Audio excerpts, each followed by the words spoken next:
Hi everyone. I am here with Dennis. How are you? Good, Eva. Excellent. Good. He and his wife just walked from Porto, the Camino Portuguese. Was it the coastal? 2 days. Yep. On the coastal. Yep. And then across from Villa de Conde to Arcos and Ratas. Okay. How was it? How was that? Was it good? Yeah. Good. The main reason we did it because I'd read on the forum different threads about missing the suburbs of Porto, and we'd been for a walk along the river before we commenced the Camino because we're in Porto for 2 nights, so we had a full day just to explore, and we thought that'd be nice to we'll go that way, and it was yes, it was good. Good. Was it busy? Yes. Yeah. Yes, the whole... Today is May 16th, but you walked... We commenced on Saturday, April the 27th. Okay. Yes. So... Or Sunday. Yeah. I forget. Yeah. So it was... And it was busy. It was busier than we expected it to be. We'd also read on the forum prior to starting that it appeared to be busy. Yeah. And the coastal stretch we did was busy. And I was surprised at the numbers cutting across from Villa de Conde back to the central. Yeah, that surprised me a bit. And from that point onwards, through the central, it just got busier as we went. As you got into Spain, I'm sure it got once we got into Spain, and of course the last 100 k's. The 100 k's, yeah. The old Sarria syndrome. Exactly, that's what I was going to say. Yeah. Good. So it's any favorite Albergo? Any favorite story that you want to talk about? Yes, we stayed in an albergue in Vitorina. Yeah.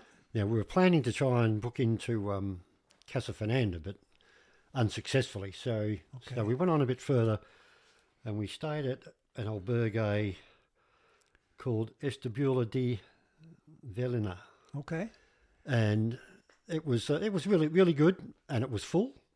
And we had a pilgrim's dinner that night, and there would have been 15, 20 at the table. Oh, that's nice. And because you don't find a lot of those places that have like a communal. No, that's right. No, yes. And there was a young German woman with her 8-month-old baby doing the Camino. And speaking to her was inspirational. She was really inspirational, and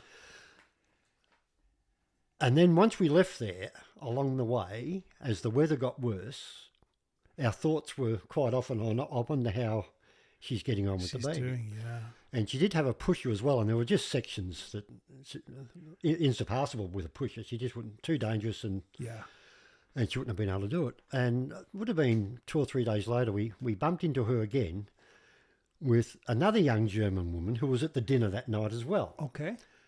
And they didn't know one another prior to this. And the other young woman became a buddy for her. And they had to take a taxi on a couple of those sections that I knew were that they wouldn't have been able to do. Yeah. But this other young German woman that tagged up with her, she was her support for the rest of the Camino. That's nice. And that was really good. And we bumped into them every couple of days. As with a lot of people on the Camino, you make contact with them. You feel that there's some sort of contact, and you think that once you leave, you're not going to see them again. Yeah. But that never happens. They always bob up somewhere when you least expect it. Exactly. And that happened on this Camino more than any of our other Caminos. Oh.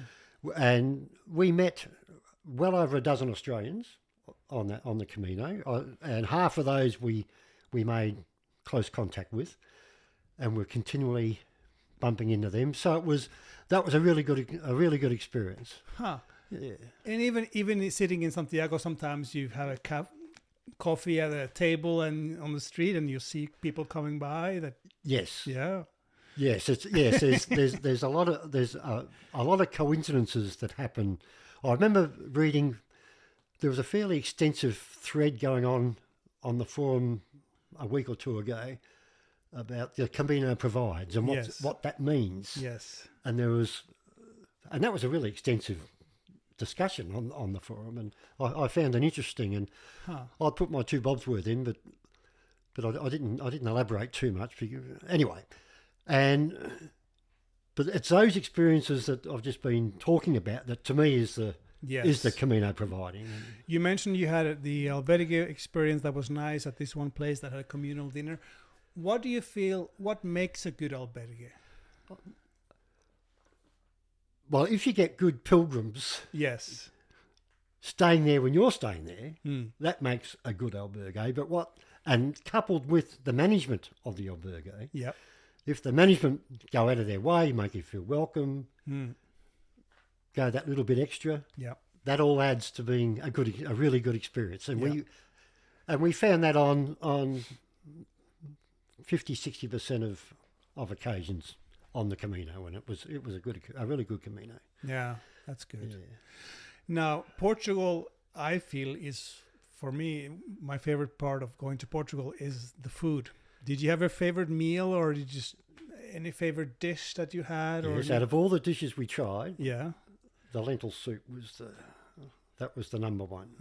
I loved the lentil soup. Yeah, and for the first week, the weather was suited to lentil soup. Yeah, it was rainy. It was rainy, raining and cold. Exactly. Good. Any favorite section of that walk? Any favorite stage or any? Maybe because of the geography, but sometimes also you can have a favorite stage because you met someone you connected with, or. Well, when the weather fined up, the second week on the Monday, and I think we're around Pontevedra, or where the Camino meets the coast for that little section, and that day was beautiful. Clear sky, sunshine, and beautiful scenery. Wow! And so that was memorable. Yes. Good. What about your backpack? A thing that you brought with you that you did not use. Did you have anything like that? Anything that happened to just ended up at the bottom of the pack that you never used? Well, I have a little funny story about that. Our backpack was all we bought from Australia each, and so and it was carry on. We did not check our backpacks in, so we were restricted to 7 kilograms, and plus whatever with a little shoulder bag. And prior to leaving, I had packed 4 pair of socks, and just before we left, I'd forgotten that I actually bought some special socks for the Camino, and I forgot to put them in. So I put those in, but I forgot to take out the ones I didn't need. So I had 8 pair of socks that obviously I only used.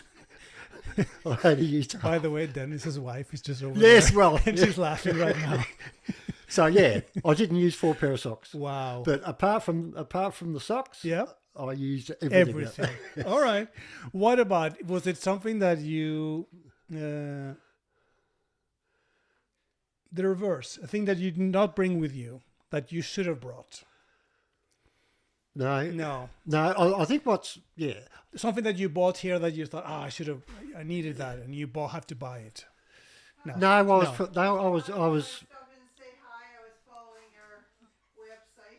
was happy.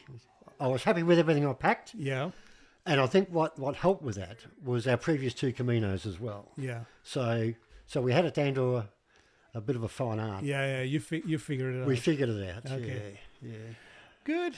Okay. So now the next part, you arrived in Santiago, and then you stopped by here, and then you and your wife were going to walk to Finisterre. Muxia Finisterre. Yes. What happened?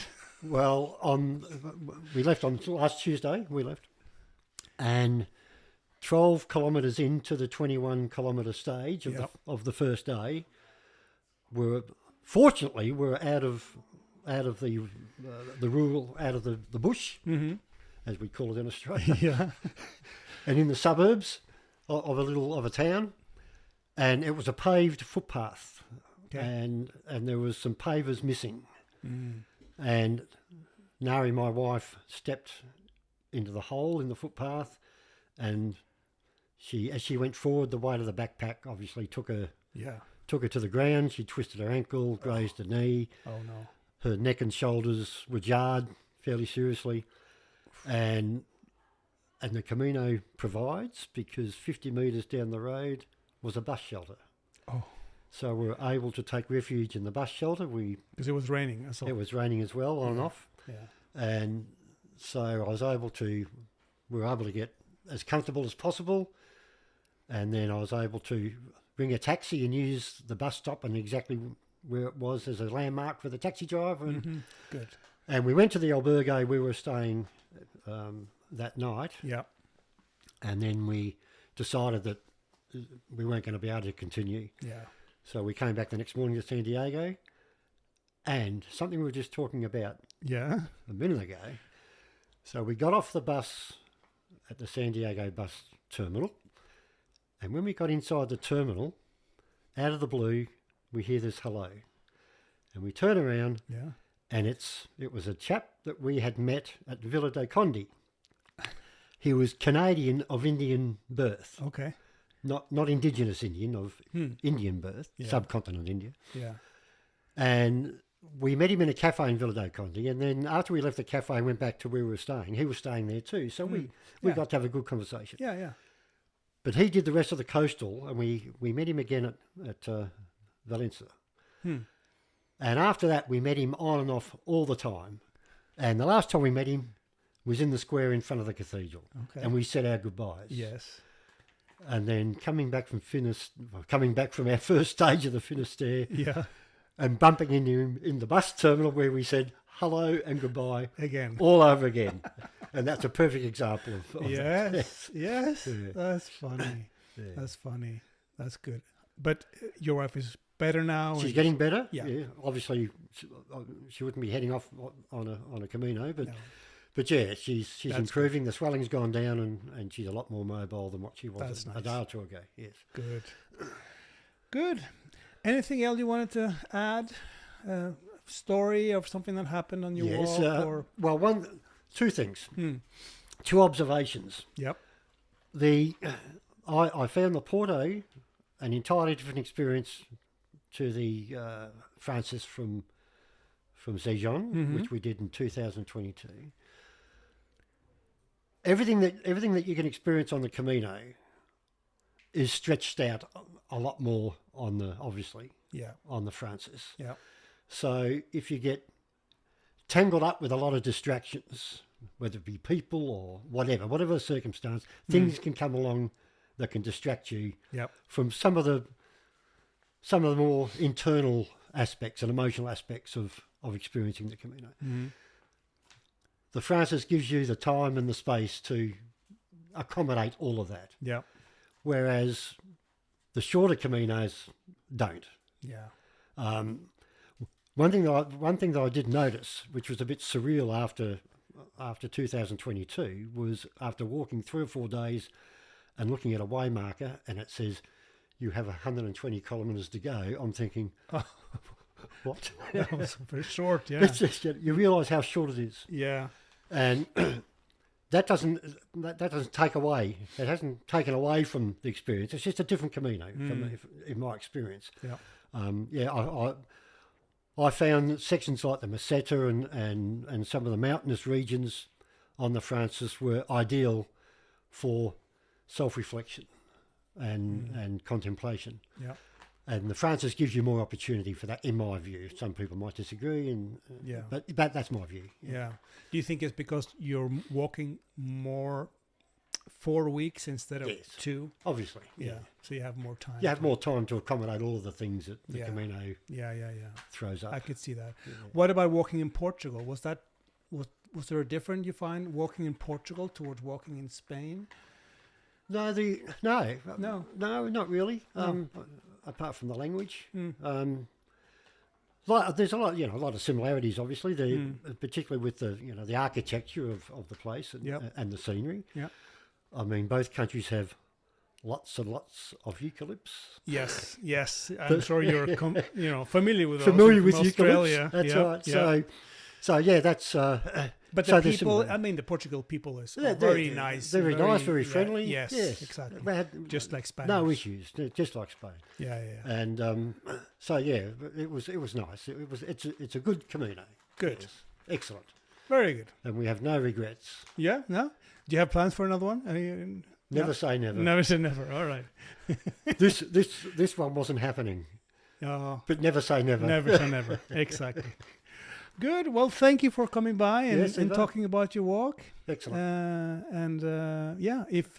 If you're out there and you're in Santiago or about to come in and would like to sit down and have a talk, email me at ivar@casaivar.com and we'll set up a little meeting where we can talk about your walk.